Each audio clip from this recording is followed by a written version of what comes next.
Good evening, everyone, and welcome to the Town Council meeting for Monday, March 10th, 2025. Thank you for tuning in tonight. We are now called to order. The next item on tonight's agenda is the approval of tonight's agenda. And so with that, I'll call for a motion to approve. I so move. Was that Councilmember Dixon? Yes, Madam Mayor. Okay, thank you. Is there a second? Second. I'll second.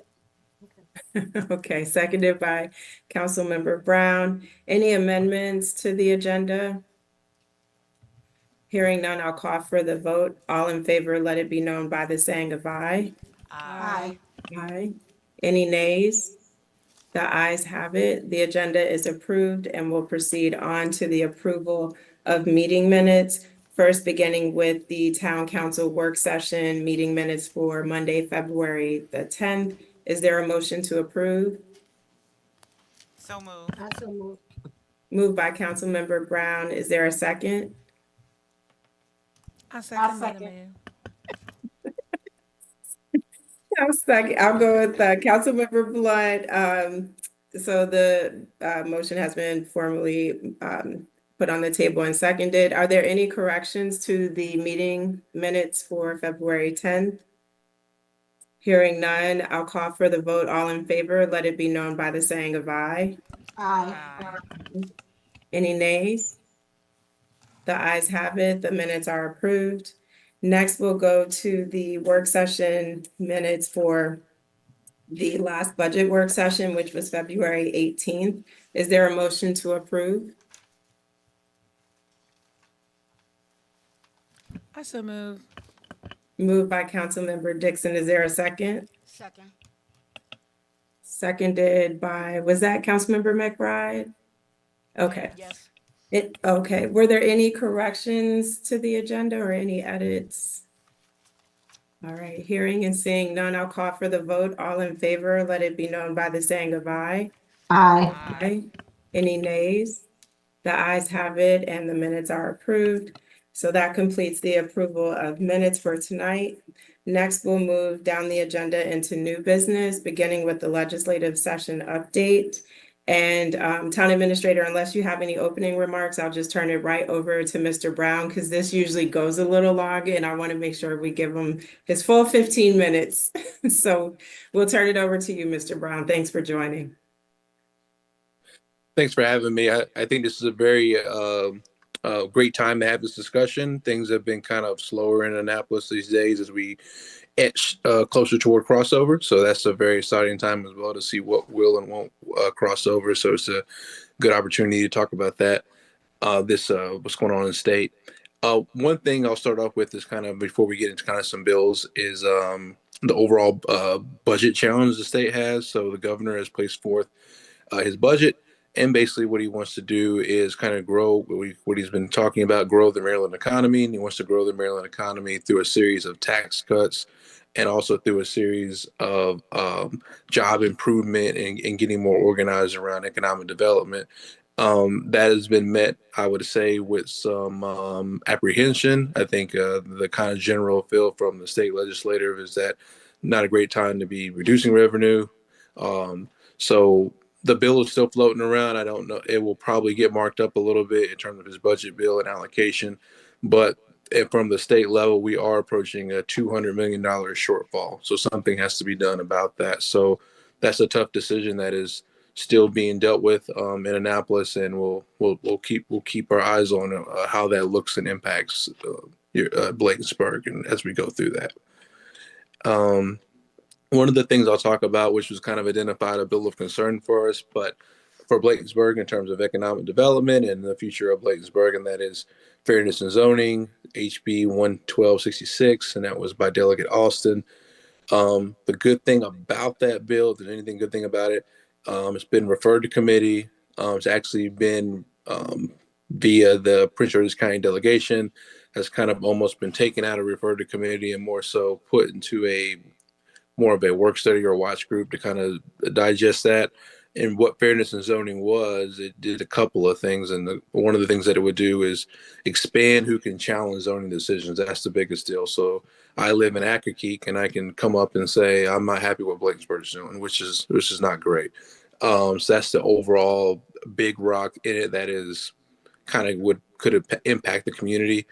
Our developers don't need more challenges to bring economic development to the community. So doesn't let this going anywhere, but we're definitely keeping eyes on it as it does have potential.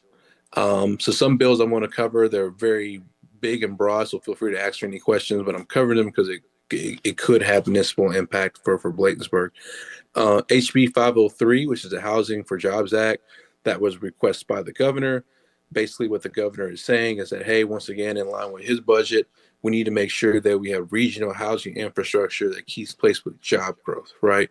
And basically, what he's done is that he said, hey, municipalities, I'm going to divide you up into 6 districts. No doubt that we are in the Washington, D.C. metropolitan district.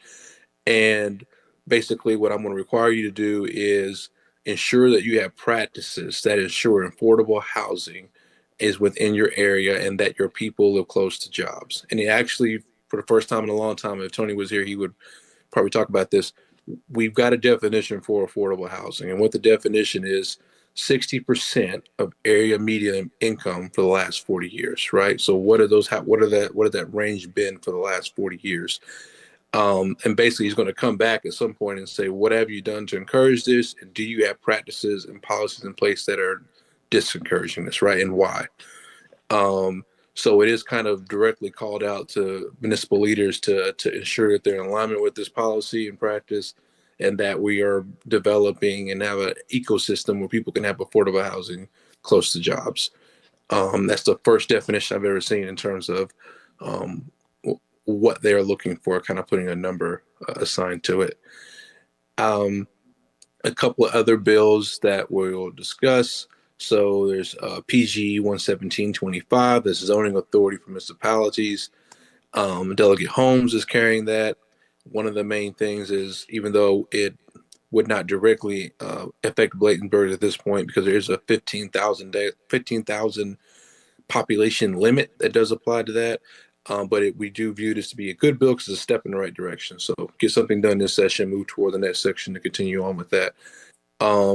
That is kind of in neutral at this point. It's not going forward. It's not going back. In listening to the hearing, there was some confusion about the bill. So Delegate Holmes is, working behind the scenes to ensure people have clarity behind what he was trying to propose and what he's trying to do. So that's kind of where that bill's at. So I wouldn't say it's in the driver's seat quite yet. It's in neutral. As a sponsor of the bill, he needs to kind of get that back on track to make sure his colleagues understand what's going on and what he's trying to do. That would be Laurel-ish type of zoning authority, the ability to be able to pass county council zoning laws as it applied to Bladensburg. You would be able to individually do that on your own. Another bill I think I spoke about as a community before, and I know this impacts you all, is PG 4825. That's Community Association and Management Registration Fee. This would be $100 that the association would have to pay to the county. And if the homeowners association was not upholding its standards, or there was an issue, instead of the citizens having to get an attorney to go sue the HOA to make them do what they're supposed to do, they could turn to the county, and the county would give them money to be able to make sure the HOA does what it's supposed to do. That seems to have a lot of support behind it. There was I think a lot of people have been impacted by HOAs, not necessarily sometimes upholding to the things that they're supposed to do. And then people having to work to seek legal action and then things of that nature. So that's kind of moving in the right direction.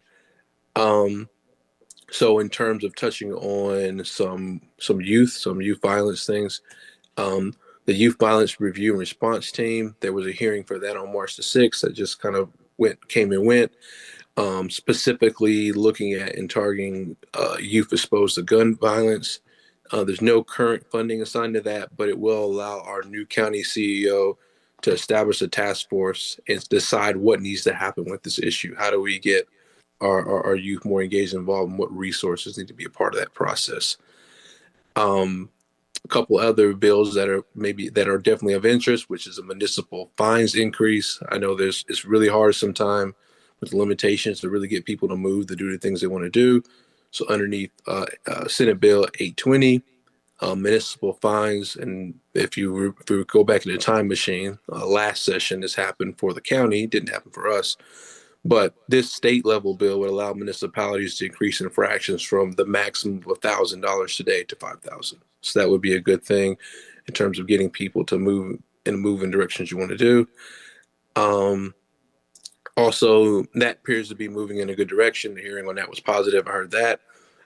House Bill 997, which is local emissions amusement tax, also a bill that seems to have a whole lot of support. 3% tax on gross receipts from food and beverage sales at establishments, right? So that's a huge win as well. It's a local tax that would help.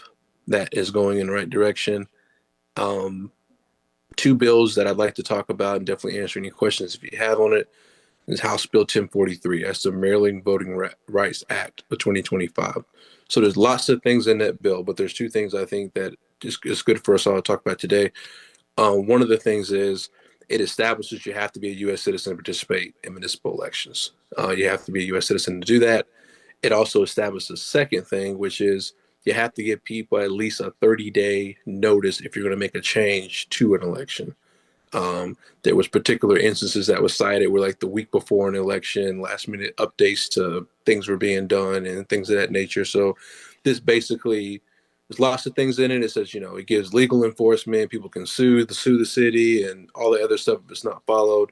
But the two big rocks is pushing at is establishing, you have to be a U.S. citizen to vote. And, you have to give people at least a 30-day notice before you make changes to how you're going to proceed forward with your election. I think also another big bill, because it's definitely targeted, so it could have impact. And I'll kind of give you the highlights of it. And if you want to talk more about it, honoring my 15 minutes, I'll definitely dive into it more. It's HB 990, and that is directly targeted at municipalities. And it says that when you have people employed in financial oversight roles, such as comptrollers, treasurers, all the other names, there has to be educational requirements and experience requirements tied to that. And even there's continuing education, and you have to report back on what the person is doing to meet those things. There is no grandfathering end date and things of that nature. So maybe that's not an issue if you have someone on staff who meets these credentials. They have I think it's 27 hours of semester work in financial oversight, a bachelor's degree, things of that nature. So if they meet the experience and educational requirements, and that's currently what you do today, great. If not, this is something that once it goes into effect, you gotta either get that person up to speed, or you have to find someone that will be able to meet those credentials. I want to make sure I honor the time, so I'm going to put a pin in it, and then I definitely want to hear any questions from you, as I've spoken a lot. So. Thank you for that overview, Mr. Brown. So first I'll go to the folks in the room. Are there any questions about the bills that were just provided to us as far as this month's update? I don't see any hands, but I'll start off first. The House Bill 990, the question there was, it does say other financial administrators. And so what about small towns where we have a finance clerk in addition to our treasurer? Our treasurer has, it typically in any municipality, that treasurer or comptroller has at least a 4-year degree and other training. So that's a given. But I think the concern is if we have, let's say, a town clerk who has responsibility for certain financial matters in support of the comptroller or treasurer, or you have a finance clerk specifically to do more of the admin types of things, are we now saying these people are required to basically have a degree in finance is where they're pushing us? That's the way I read it, because it even lists in there that financial officers. So I think that's kind of where I would throw that person underneath. But it does say that you have to have a training program for them. So maybe that's where it's a question we could ask. I think it's all about, and the devil's in the details, but I would say The safe answer I would give would be yes. The progressive answer I would give would be if we had a training plan or program, or we had a clear establishment to say the treasurer maintains all these things. Now there's a financial officer that works underneath them. This is the training plan we have established for them to make sure they're on par. But really, our treasurer meets all these requirements, and we're good. I can definitely get clarification on that, but that's the way I would safe answer, and then the answer we could see if they'd be willing to work toward. Okay, because that I definitely would have a concern there, because typically the clerks are more in the supporting role, so we don't require them to have the advanced qualifications of a comptroller or a treasurer. Otherwise, that you have duplication there in roles and responsibilities, I would think. But Mr. Tonelli, I'm curious to get your thoughts on this.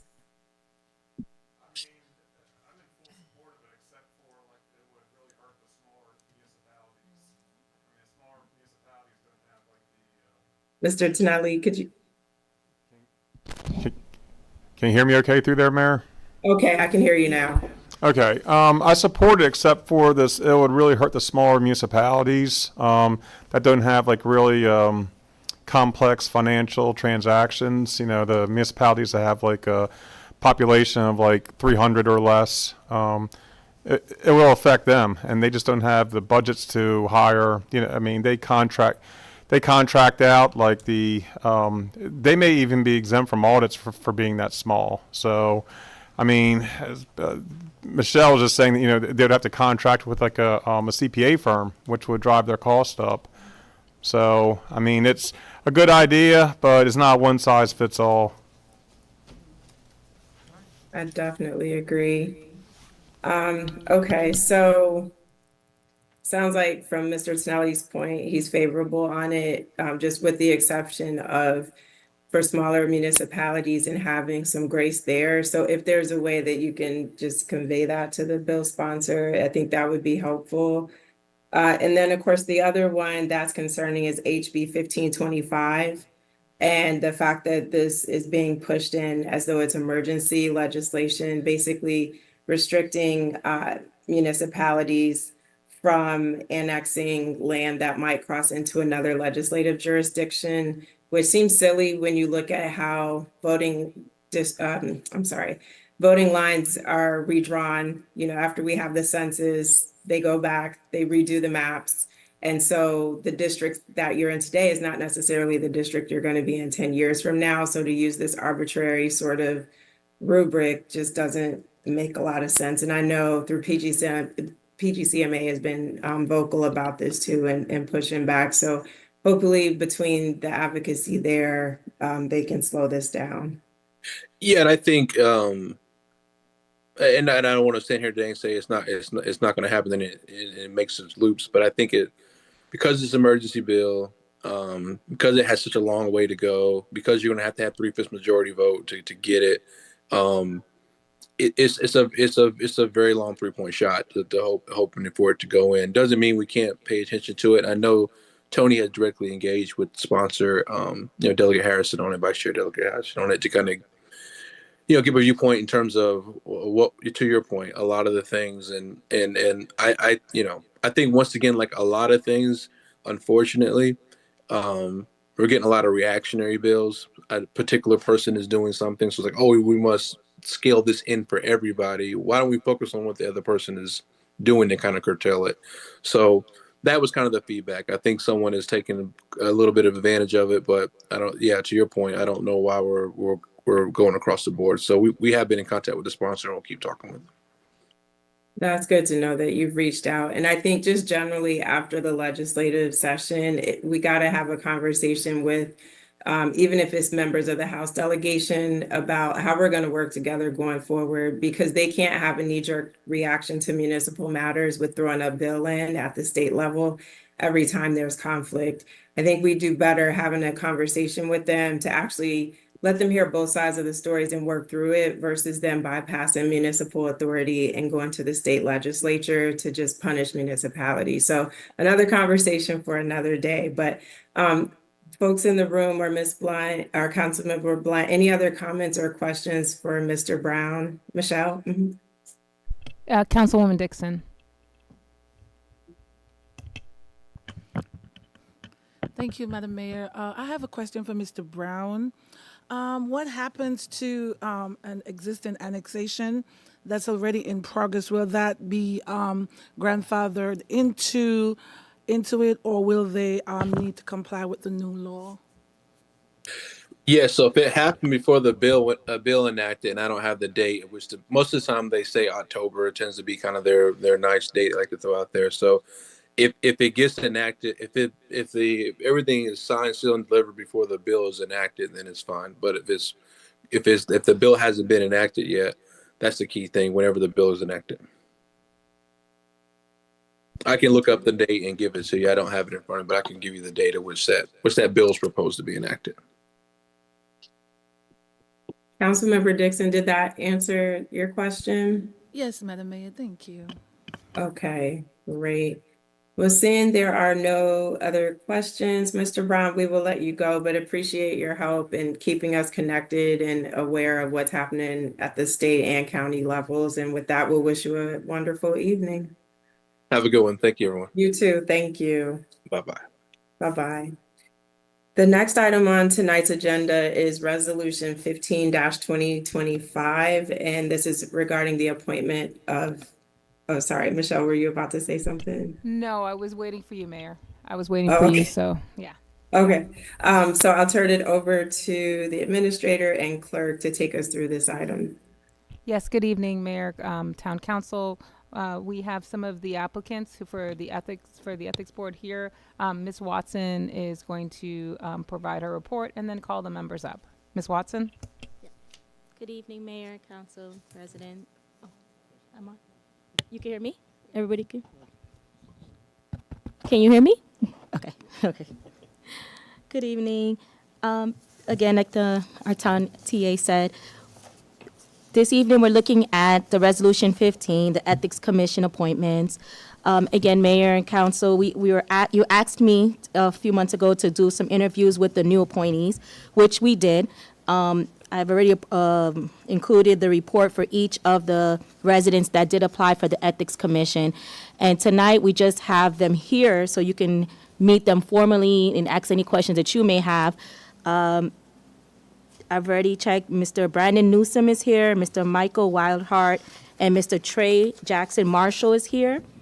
So if you want, we can call them up each. Again, if you look at your report, there is a quick summary of, how many years they've been a resident, why they are interested in being in the Ethics Commission, their experience, their commitment. And again, if you guys have any questions, I can call them one by one, or if you want to ask any questions before then.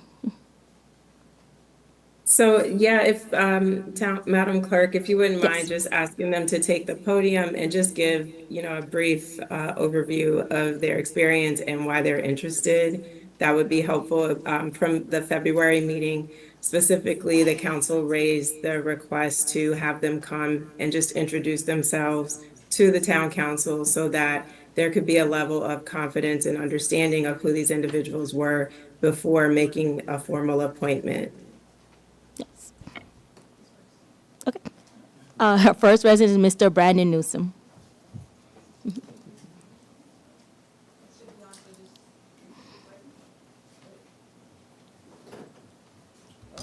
Well, perfect. Glad to be here. My name is Dr. Brandon Newsom. I'm so thankful for the opportunity.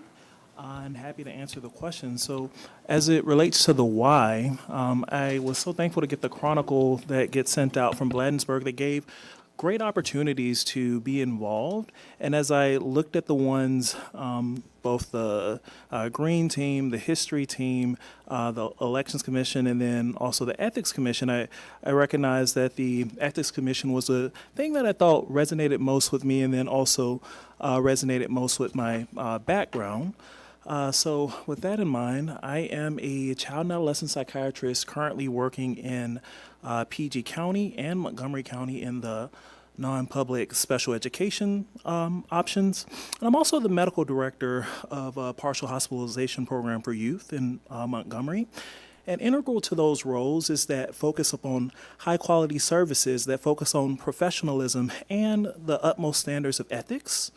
As a physician, professionalism and a high degree of ethics is in our training. from the get-go. And as a psychiatrist, confidentiality is our bread and butter. And also in both the education and health, being in both the education and healthcare systems, I have learned to work with them, and I think that that would be something that could be helpful, especially as it relates to working with a town system. I have also served in multiple organizations, currently serving as the American Academy of Child and Adolescent Psychiatry Diversity and Culture co-chair.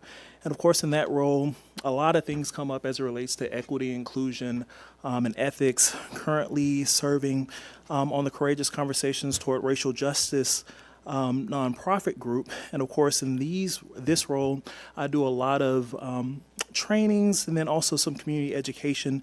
And in those things, we most certainly have to focus in upon, speaking truth, but then also, managing privacy, managing integrity, managing kindness, and managing the idea that it's okay for people not to have known. And I think that that's kind of sort of approach that's important.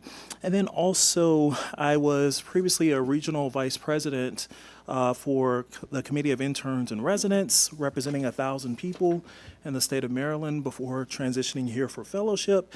And as part of that, I was also on the general board for Sierra SEIU, and currently they represent 37,000 people. And in that role, making financial decisions, also having to manage the ethical concerns that might come up. So happy to answer any questions.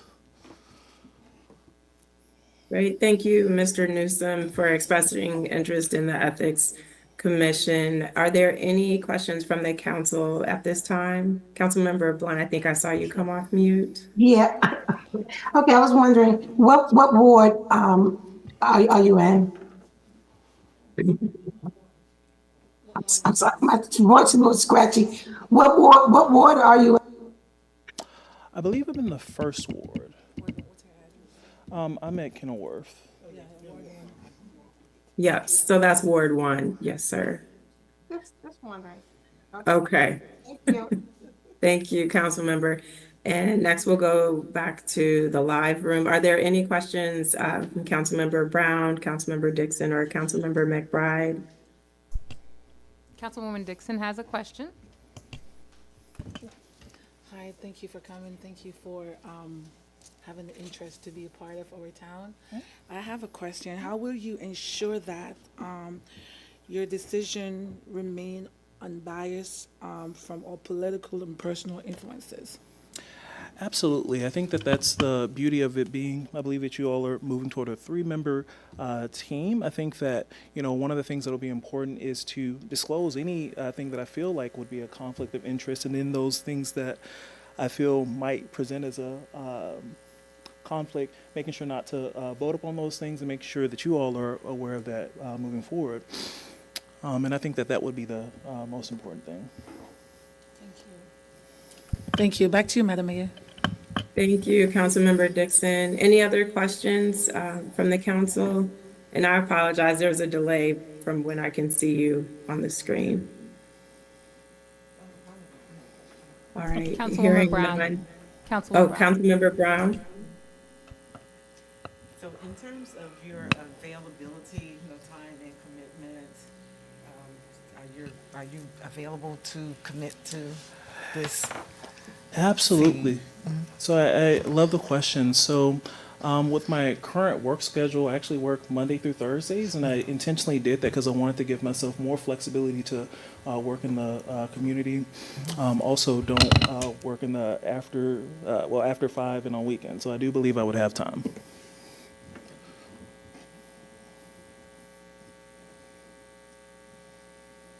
And then just one question that I had was, I understand you've lived in town for a few years, but have you been involved in any sort of initiatives or activities in the town since you've been a resident? Yeah, so I will say that that's something that I'm hoping to do more of. I came down in 2020 in the COVID pandemic and also in the mental health crisis. So, of course, my focus at that time was upon that.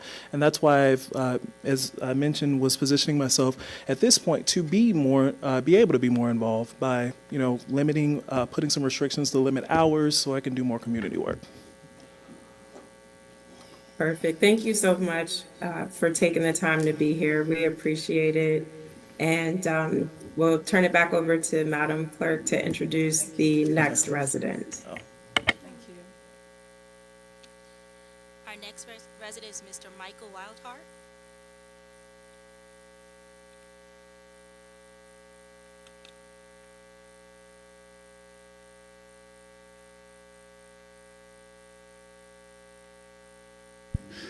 Good evening, Madam Mayor and Council. My name is Michael Wildheart. I currently am with Harmony Cemetery. I'm sure some of you may be aware of that. I'm also a minister, and I'm heavily in the church community. And it's good to see you again, Madam Mayor.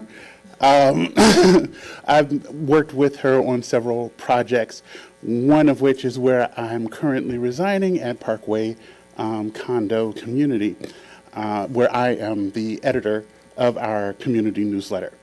So I work well with our administration, our new board, and in trying to create a more stable community and communication platform for them. I also, with my ministry that launches hopefully in June, I'm still waiting for my non-tax IDs and everything, but that is a grassroots ministry that will reach out to first the people in our community. And what we do is, the ministry itself is called Food to the Soul Ministries. We will be trying to create soup stocks to give out to our elderly and people who are in need. I don't think that I need to explain what we're going through right now, as far as the socioeconomic climate for the community. So things may be getting rough, and they're going to need some guidance. And more importantly, they're going to need a helping hand. That's where my ministry will come in. So I'm open to any questions that you all may have. Right now, I've been a resident in Bladensburg for almost 7 years.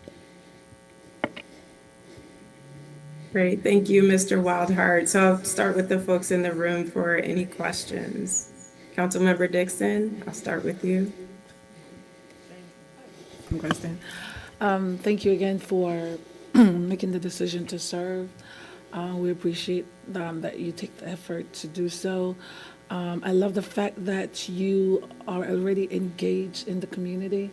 And also, I love the fact that you're a minister, because I'm also a minister as well of the gospel. My question will be the same that I asked before. How will you ensure that your decision remain unbiased, both politically and personally? It's very good.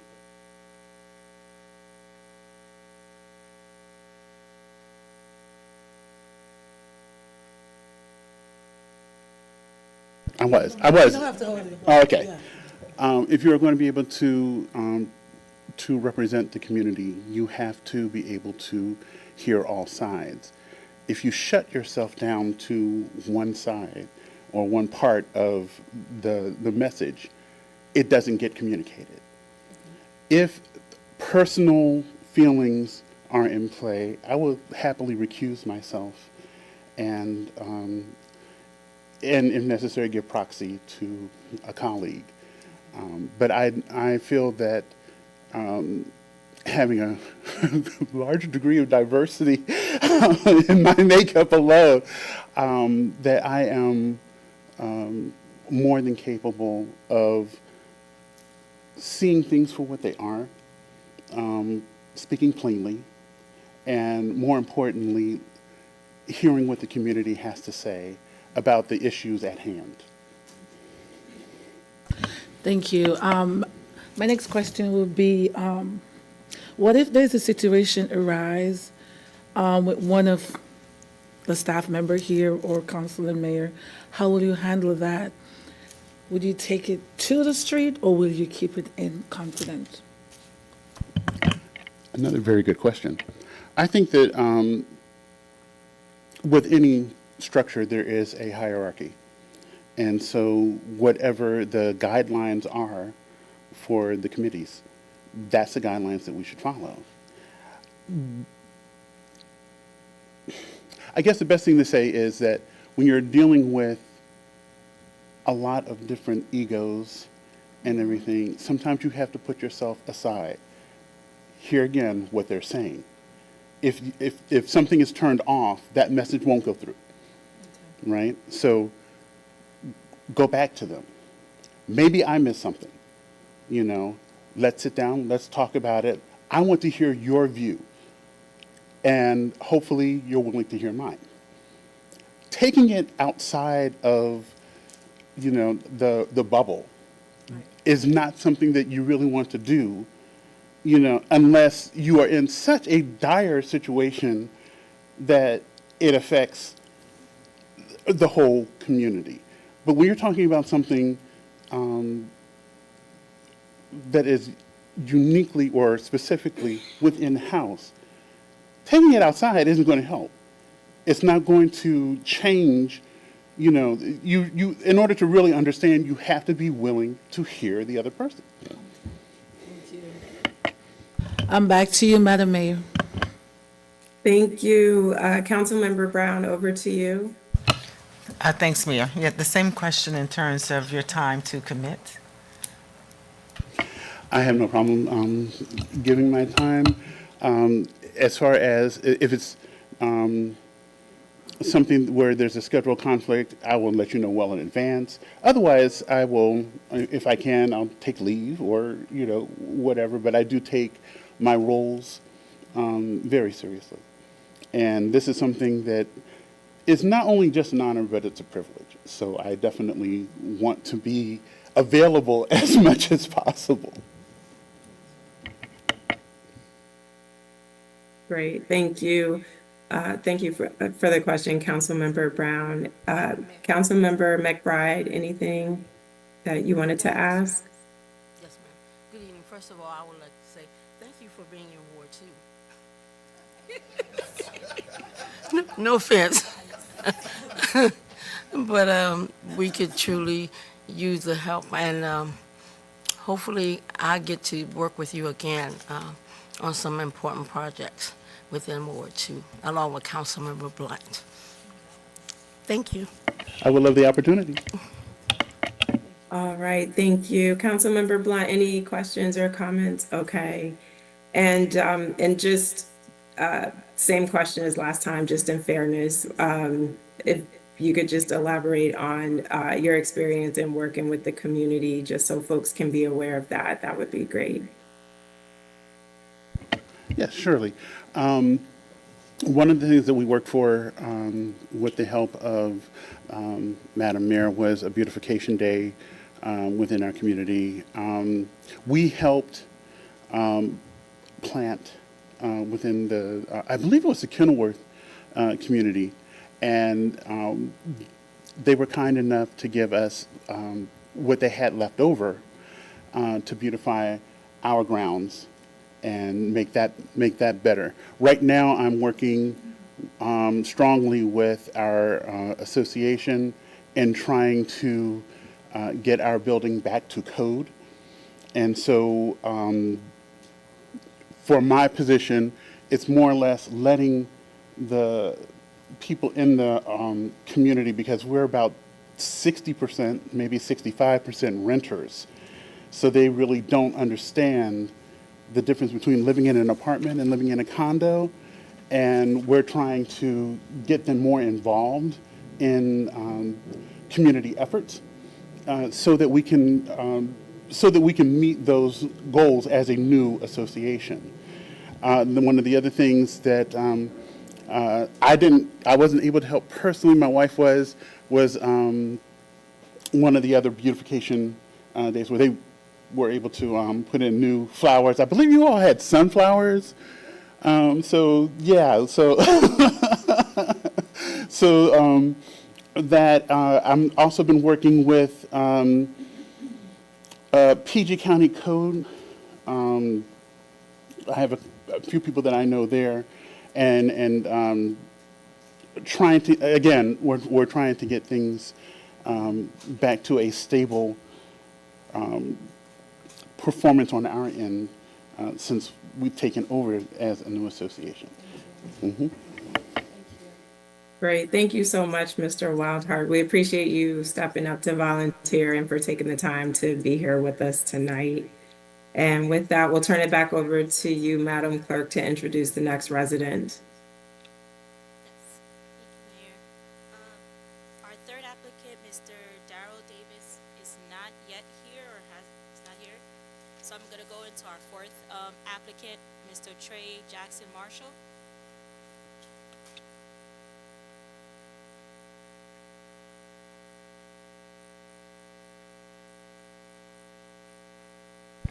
Hello, my name is Trey Jackson Marshall.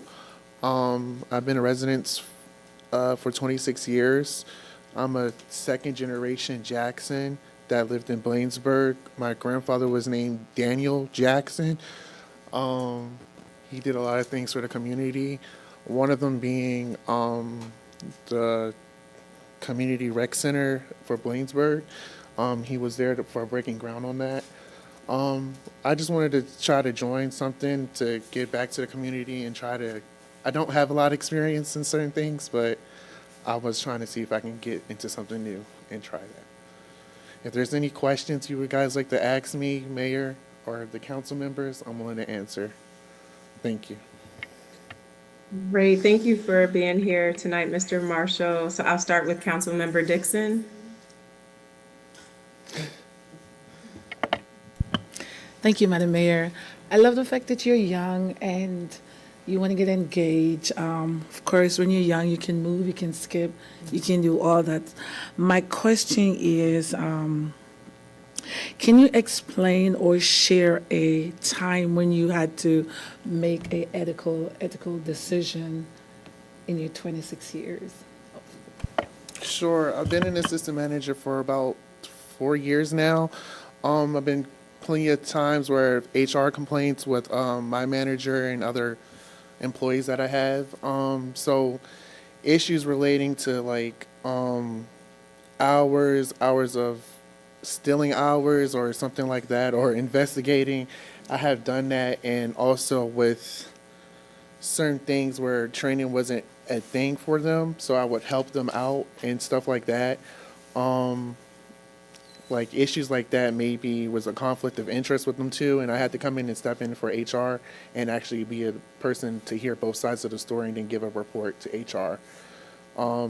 I've worked at Chuck E. Cheese as an assistant manager, and now I'm in the Royal Farms as assistant store manager. So it's a lot of responsibilities. Yeah. Thank you. Back to you, Madam Mayor. Thank you. Councilmember Brown, any questions from you? Yes, thank you, Mayor. Yeah, and it is definitely good to see the young energy as well, and that you have the interest and you want to get out in the community and really make yourself, available to the town. So the same question, do you have time to commit to the Ethics Commission? Yes, ma'am. Pretty much I'm off on some weekdays, Wednesday and Tuesdays and even some Thursdays. So I'm pretty much free. If I have to make an availability for it, I will. I have no issues with that, or my job wouldn't have any conflict with it either. Great, thank you. Any questions, Councilmember McBride? Or are you good? I'm good. Okay, thank you. Councilmember Blunt, any questions from you for Mr. Marshall? Okay, great. And that, I believe, Madam Clerk, you said those were the three in the room and Mr. Davis hadn't quite made it yet? That's correct, Mayor. And the fifth applicant, they sent everything in a little bit late, so I was not able to interview them like I did everybody else. So I could not make a recommendation now, so I can bring that back to the council if you want in the next meeting, next council meeting. Okay, Other than great. that, just to summarize, at the last meeting, I did make a recommendation that, since we have 5, at that time we had 4, but I still think we should do maybe a 3-person on the Ethics Commission with possibly an alternate. But again, that's up to the council. If you guys want to appoint everybody, if you want to do a 3 with a possible alternate, I still think with the numbers that we have, that's still a better option for the Ethics Commission at this time. I would agree, Ms. Watson. I think it's in the best interest of the committee to have an odd number so that there's never a tie when they have to deliberate and make a judgment call. So my recommendation, similar to yours, or consistent with yours, is just to go ahead, appoint 3 people, and then ask one to be considered as an alternate. So if someone has a change in work experience, or they move, or for some reason can't fulfill their duties, we have someone else that we can go to fill in that role and not have a vacancy that handicaps the ability of the Ethics Committee to do its job. So I think we are in good shape with that conversation. As far as hearing from the candidates, we had already discussed this last month, but again, just wanted to hear directly from the candidates before making a formal vote at the council meeting. So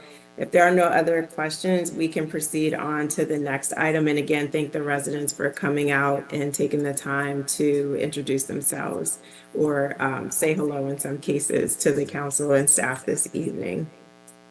Yes, Mayor. I just wanted to also thank each and every one of the residents. We spoke a lot, interviewed, talked, and I got to really get to know everybody. So thank you again for meeting with me for the last 3 months. Perfect. All right, next up, and I'm looking at the time, so I see it's 22 minutes after the hour, and we still have quite a bit to push through. The next item is the FY 2026 budget overview, so I'll turn it over to Town Administrator Bailey Hedgepeth. Hi, good evening, Mayor Council. I'm going to pull up on my screen a copy of the PowerPoint, so just bear with us for 2 seconds while I pull that up. Okay, there we go. Share. And I think that you should start to see it in a second. Let's see. Okay, perfect.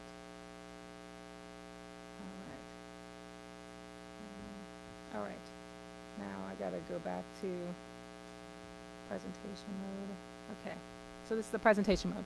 Thank you everyone for joining us for a brief presentation on the budget for 2026. So this is fiscal year 2026. We're first going to start to talk about some of the structural budget issues that we're facing as a municipality, a really short list of some possible cost savings, which we'll bring back on March 18th.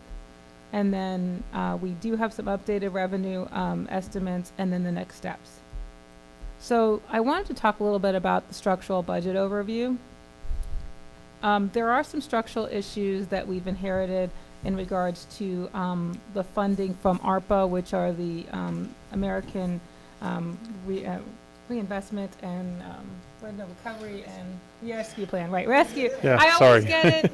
I get it. I'm so stuck in 2010 with ARA, so Yeah. I want to call it the Reinvestment Act, but yes, it's ARPA, which is, So ARPA funding. So ARPA was from COVID, and we used it to offset the budget in FY 23, which seems so long ago, when we used it to for $526,000, which helped us to, one, give out some raises to employees, helped us to cover our overall general expenses. The town got over $3 million in ARPA, and $1.5 million of that went directly to rental reimbursements, and another $500,000 of that went to business and to businesses and different, just basically community activities. So when you think about the fact that maybe 1.2 went to help with overall expenses, it was a very small portion of the ARPA budget. But Mr. Tonelli has given us that information several times, so I won't beat a dead horse. The other issue is some people have been driving much better than we expected, so we've had some revenue shortfalls in our speed camera, but we're hoping that people will drive worse in FY26. All right. Anyway, so next one is that expense increases, compensation over has increased since 2021. If we look at the last few years, we've added more employees, we've expanded our services, which are all good things. So it went from 3.3 million to 6.6 million. Every year since 2021, we've experienced at least a 17% increase in our insurance, and this cost has doubled since 2021. I'm going to show you some graphs that kind of show you this. The plan increases have been minimal, but the other part about it is as we've added those employees, they've added health insurance. So when you look at this chart, it sort of shows you how this has, especially for health insurance, how that cost has doubled. And where we are going as far as the payroll costs from now until then.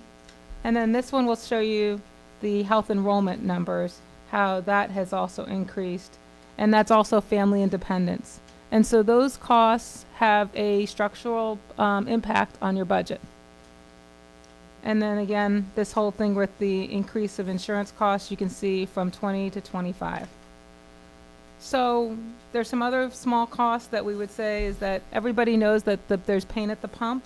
So from 2021, we were paying about $75,000 a year for fuel. Now we're paying close to about $150,000 a year for fuel.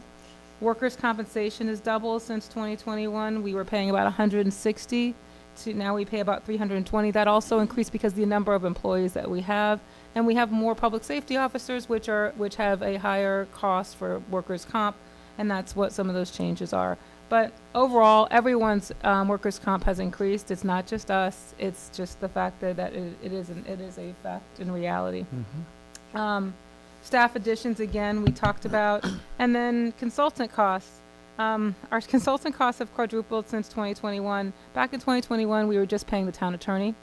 Now we have grant writers, which have been pretty successful. We've received about $800,000 in grants from the grant writers. Actually, about 1.5 million. Mr. O'Connor got us a $680,000 grant, and we were able to get a $400,000 grant from some efforts from Monarch Butterfly, or other grant writer in the last year. And then we've also added our economic development consultant. We've also added our, you just saw Mr. Brown from LA Perez as well. So, and then we've also, last month, you approved the HR consultant. So instead of adding staff, we've added consultancy, which is cheaper than adding a full-time employee that has health insurance. So there you go. So you have a consultant versus an employee with health insurance. So those are those costs that have changed. So how are we going to deal with this? Because right now, and we'll get into the big numbers when we're going through next week's budget, this has increased our budget from year to year about $1 million to $1.5 million that we have to kind of figure out. Would that be about accurate? Mr. Tinelli That's on the high end, timing. but yeah, it's but it's been cumulative over the last few years now. It's just starting to really hit ahead now. So it's. So as I tag team back with Mr. Tinelli on this, there's a residential and commercial taxes. They increased about 4% at about $418 million assessed valuation. At 74 cents for the current tax, that's about $3.1 million in revenue. We estimate that this increased about $120,000 just from straight constant yield. That's where you are. With apartments, that increased slightly from last year by another 4%, which means they have a $206 million overall at 80 cents, which is where they currently are for the apartment units. It's a $65,000 increase compared to FY 2025. So those are small current revenue estimates. We do see a slight increase in highway user funds, but about 5%. But that may go away because the state may be looking for change in their budget, and they have in the past taken highway users from us. So that is a thing, but we are leaving it in our estimates because we're hopeful that they will not do that. And then we slightly reduced the traffic, the automated traffic from this year. So that's what we're looking at. And then what we're looking at is, and we'll go through these in more detail, is a freeze on vacant positions until December of 2026, excluding essential positions. Limited to no COLA increases and merit increases for employees next year. Possible changes in work schedules for administrative staff to help to reduce the overall amount. Overall reductions in discretionary funding, and no capital purchases until the mid-year of December 26th of 2026, so that we can look until the situation improves. I'm not bullish on the economy right now. I don't know a lot of people that may be, but I think that there may be some issues that we could see. And this is a very conservative approach that I'd like to have you to start to look at. But I wanted to put these things out early so that everybody understands that this could be a more difficult year. And also we're setting ourselves up from the standpoint of 27, because as we look at projects like the town hall and other things that you want to do, you'll need to put yourself in a very strong financial position for 26, going into 27, if you do want to get debt service to ever build a town hall. So in some ways, this year has to be conservative because it sets you up for the things that you want to do in the future. And so I'm making these possible cost saving or recommendations now just to kind of keep this all transparent from the standpoint of making sure that the council has some difficult decisions, not horrible, but difficult in this year. But I just want to kind of, I'm going to be probably a little bit less, probably a little bit less sunshine than maybe some of our neighbors. There are other municipalities that are issuing COLAs because they have contracts with their unions. The city of Greenbelt, the city of Hyattsville, and the city of College Park are all doing increases because they do have contracts that they negotiated pretty much right before all this stuff kind of has happened. So they are negotiating for COLAs in this new year. COLAs cost the town about $420,000 if we would add them as an option. But right now we do have a deficit hole from the ARPA that we need to fill. So the reason why we're not recommending COLAs at this point, or a limited COLA at this point, is because that is something that you'll need to look at in regards to expenditures. But that's my quick overview. And the next steps are that March through May, we'll have all these sessions. On the 18th, next Tuesday, you get to sit with me again, and we'll have a much more detailed analysis with Mr. Tonelli, where we'll be showing you lot less brighter stuff, and probably some more Excel sheets so that you can kind of dig into those numbers and you can see where we are. The first budget ordinance again is in April, and we have a couple more sessions where we're going to go through with staff, and you'll get to see line by line all the different budgets. But this is just a preview, and I know it's not the best news, but it's the news. Thank you. Thank you, Town Administrator. And I know we have more time dedicated to going through some of these recommendations at the March 18th meeting. So if I'm waiting for the screen to switch back over to the folks in the room, but if there's anyone who has a hand up with a question, please go for it. Otherwise, we'll move on and again have more time to dig into the numbers. But we understand and knew this was going to be a tough year. And I will say that even from the other municipal leaders that were at the Maryland Mayors Association conference, the main thing we were talking about is the budget and the concerns, over how to balance it and cuts that we're all having to make with the upcoming fiscal year. So this is not exclusive just to our town. It's really across the board that all Maryland municipalities are having to go through this. And then just hearing from Governor Moore, Wednesday night, he's very much committed to maintaining HURs, and that is not on the chopping block. But as you know, he has to put forth the budget, and then it's really up to the legislators to approve or modify that. So I think it is smart to just be conservative across the board. But Mayor, Town Administrator, are there any hands in the room? Yeah, Councilwoman Dixon has a comment. Thank you, Madam Mayor. I know we're pressed for time. Michelle, you mentioned that there'll be a slight increase of 5% in highway user funds, and you mentioned that it might go away. Is it because of the standpoint that we're not following the state compliance requirements? No, it has nothing or- like that. No, it's really what basically the mayor was saying is that in the past, this has been something that was targeted when the state needed money. They pulled back our highway user. It has nothing to do with our compliance or anything like that. It's just the fact that they tend to take it. Thank you, Madam Mayor. No problem. And again, we can dive more into it when we're not rushed next week at the meeting. So please bring even more questions because we do need to just consider everything at this point. So that concludes the FY 2026 budget overview. Now to another bleak update on the Pepco lighting situation. I'll turn it back over to you, Town Administrator. You just keep bringing all the good news. I got all the hits today. Okay, so Pepco, I provided a brief report on our situation with Pepco. There are two issues that are going on. Number one, we are being billed. At first, they told us we were going to get a $25,000 rebate because we were going to get back money for lighting that is not on town right-of-ways. So that would say, including, like, say, Annapolis Road and on Kenilworth and things like that that are on state right-of-ways.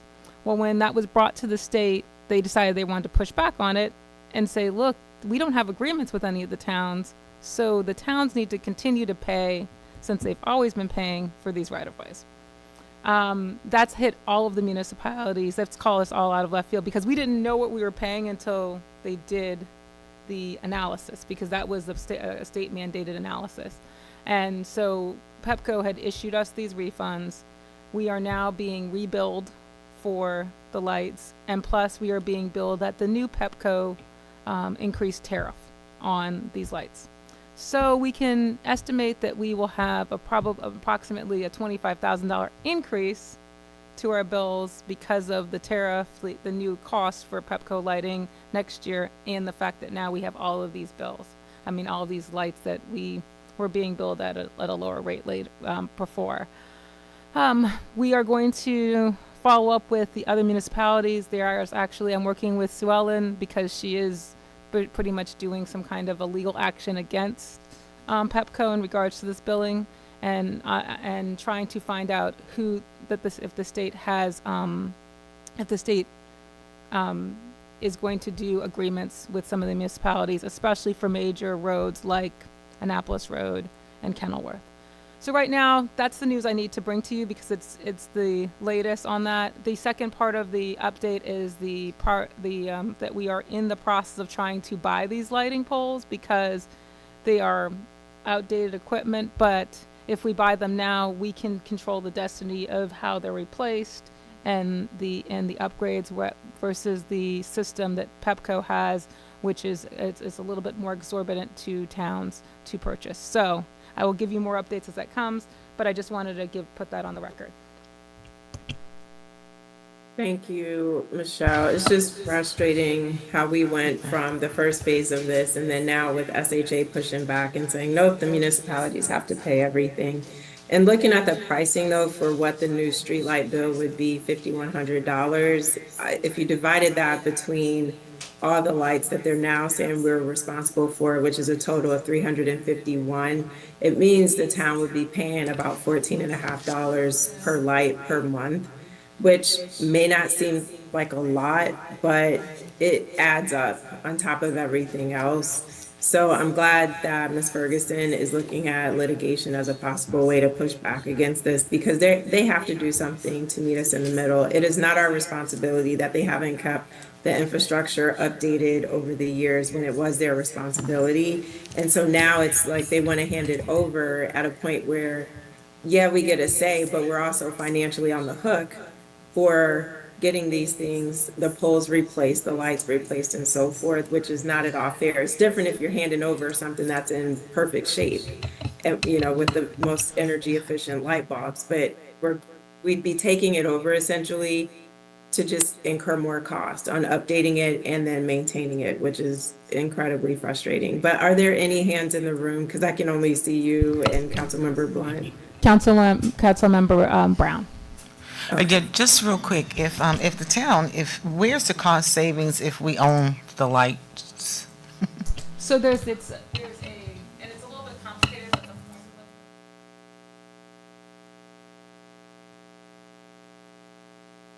your mic's not on. sorry, the fee for it's called a kayak fee, but the fee for us not owning the lot, for us to rent it through Pepco means that we perpetually rent it, plus we perpetually pay them for the light fixture. What we asked for, which is what I asked for in my last meeting, was what that actual cost is. They have not given us what that cost is. Actually, they've only given us an estimate.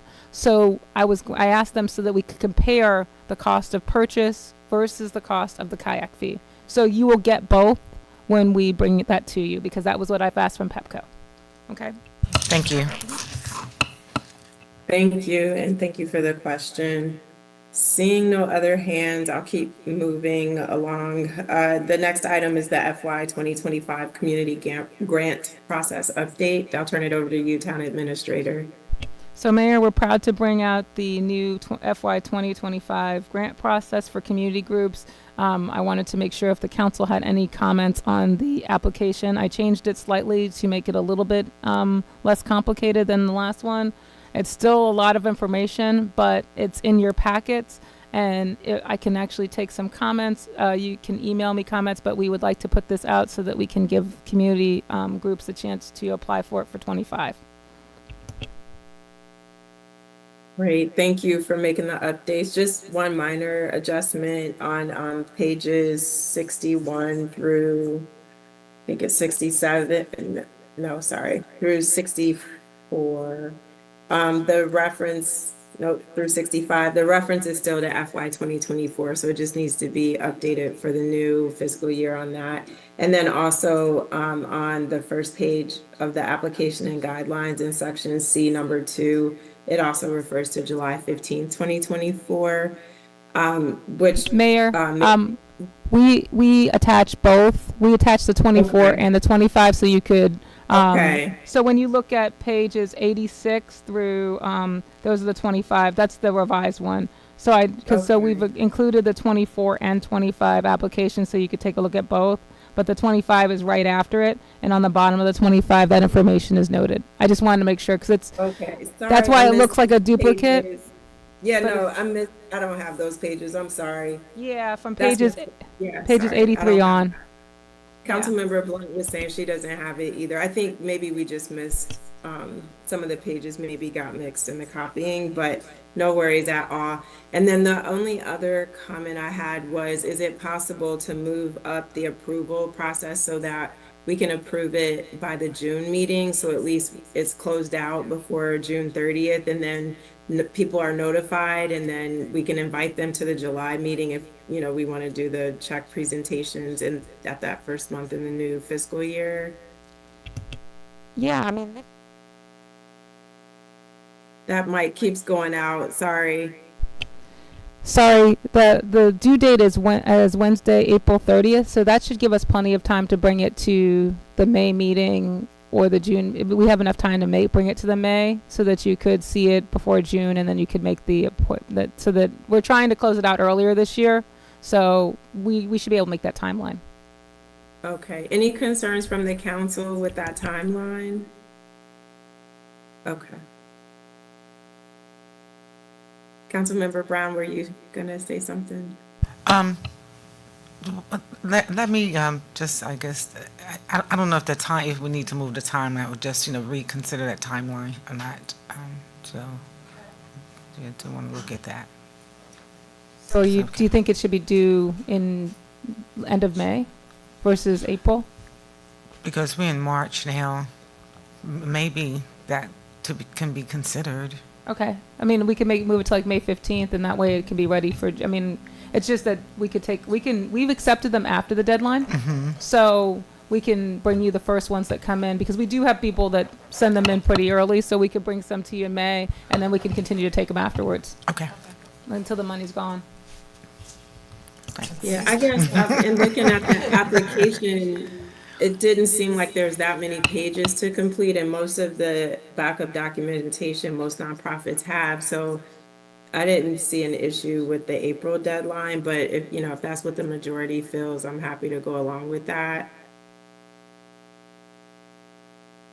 So I guess at the regular meeting, if you guys want to give me, I mean, I can make the, I mean, this one, you could just send it, you could send me an email to, because since it's been an administrative process, you can send me an email. If you want us to be able to take them a little longer, we can. Okay, and I just need the other pages. Yeah, After I'll the make sure that you so I guys can get get it. the I new. think somebody thought that they were duplicates. The pages in the posting, pages 81 through 94 are the 25. Yeah, So I'll those are make the sure you ones get I them. need. Okay, thanks. And I do as Thank well. you. I need And then, oh, sorry. And town administrator still sticking with you on the town scholarship update? Yes, Mayor. Thank you. So the town scholarship is and I like to thank Ray for this. He did the soaring eagle, because, we do everything because we're the Eagles. Not the Eagles, but anyways, the eagle is our mascot. It is a $1,000 scholarship for 5 qualifying students. We did it with that you must be a resident of Bladensburg, you must have a minimum GPA of 2.5, you must be enrolled in a post-secondary education or vocational college for the next year or plan to be enrolled in, and then completing the required documents. This is both online and in paper, and there's a beautiful flyer that Ray did that is included in your packets, and that shows that you can scan and use for a QR code. The council just wanted an update on it, that we are moving forward. This is the town scholarship that's already been budgeted. If there's anything that you see that you don't like, let us know. Sounds good. Thank you. Any comments or questions from the council? Town administrator, I can't see them. Is anyone? Nobody has anything? Nope, nothing on here. All right. Okay. Next up is the Bostwick House update. Yes, Mayor, Council, this is the activation event that is scheduled for May 5th. We just wanted to provide an update. Miss Watson is here, and I'm going to yield the floor to her. Mayor, Council, I'm going to be quick. So we have our Discover Bostwick event scheduled for May 3rd from 12 to 3 p.m. This event is going to be a partnership between the town, MNCPPC. Sorry, I'm always getting that. Yep. And in the University of Maryland. It's going to be a historical, cultural, significant event, basically letting the residents discover Bostwick property, our beautiful building that many of our residents don't know about. It gives them a chance to walk the grounds, and there'll be activities for the children like Arts on the Road, Get Fit Mobile, Sankofa truck will be there. We have partners like the library and Acosta Water Trust, Eco City will be there. So it's just a fun couple of hours of just discovering Bostwick House and learning about the different the grounds there. We're going to have food trucks there, a taco and ice cream truck. We'll have different, again, like I said, activities for the kids, music. So it'll just be a fun day at the Bostwick House. Thank you, Ms. Watson, for the update. And then I just wanted to note on the summary report page in the packets, it has May 5th. At the first reference versus the 3rd, but it is indeed Saturday, May 3rd. I just looked on the calendar and the 3rd is the Saturday. So we're looking forward to that and appreciate all your hard work and pulling this together. So important for showing Bostwick is currently being used as a place and a location where there's town activities. And so this is going to go a long way in helping us to establish that and hopefully secure more funding for that site. So thank you. Are there any comments or questions from the council? There's none in the house for you. Okay, none in the house. All right, keep going. Next up, one of our not so favorable topics. It's mosquito spraying time. Is that Mr. Reinhardt? It is Mr. Reinhardt. I'm like Vanna and been pointing all the way down to Mr. Reinhardt at the end.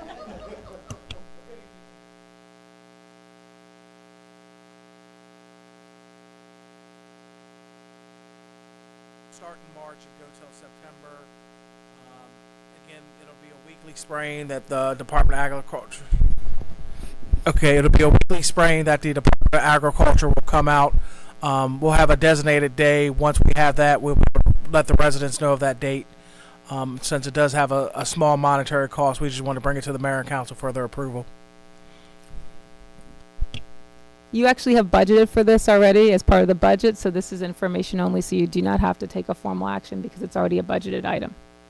Great, thank you. And thanks for the update, Officer Reinhardt. We know this is important. And we do also understand people can opt out, but really with West Nile virus and other diseases in a vulnerable population in our community, I appreciate you just continuing year after year to make sure we stay connected with the state to get this mosquito spraying done to protect our residents. Yes, ma'am. All righty. We do have a comment, Councilwoman Brown. Yeah, Oh, and I thank do you. like the highlight, thanks Mayor, the highlight that this will not be conducted if it is raining, winds exceed 10 miles per hour, or if temperatures are above 90 degrees. So I think that was a good highlight. Thank you. Agreed. Thank you, Councilmember Brown, for pointing that out. That is very important. Are there any other comments or questions in the room? No? Okay. Just that the senior residents are already asking, when are you spraying? So hopefully we can have a date soon, right, Officer Reinhardt? That is correct. Once we submit the application, they will provide us with our first date, and we'll go from there. We'll make sure we send out some type of notification. Thank you. All right, and the next item on the agenda is a town hall update. So I'll turn it back over to Town Administrator. Thank you, Mayor. So the last item is the existing condition study that has been done by the Neighborhood Design Center. In the council packet, there is a small PowerPoint, which I can go through later on, but it's also for you to look at. It begins to give the council some existing, some initial recommendations on the existing building. The current building cannot be reused to build up on or do things like that. That's one of the findings from this. The police annex could be reconfigured to mitigate some of the rebuilding of a larger facility expenses. There are two possible sites that are being reviewed. One, the existing town hall site, and another one at Bostwick, which was recommended by the TAP program, which is the technical assistance panel that was here last April, to look at that as a possible site. But from the information that was provided, they show the building requirements after looking at our feasibilities, our initial wants and ask lists, that we need about a 28,000 square foot building to accommodate the staffing and all the functions that we'd like to see in a town hall. So when you look at that now, and maybe we'll just scroll to that very quickly. It shows, and I'll have to, let me show it. I'm going to share it 1 second so that we can. Yep, I swear I'll be done in 2 seconds. Here we go. Share. So this is the existing town hall site, which it'll be on the screen in a second. And it shows where it shows us here at the corner of Tilden and Edmonston Road. And it kind of shows the site itself.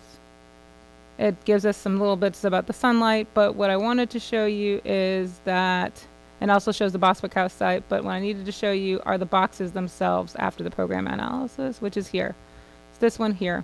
So that on the existing town hall site, if we just did a one-story, which we're not going to do, because it takes up the majority of the space up here, it shows this as taking up a large majority of the site. If you move it to a two-story building, you see that it takes up less of the site.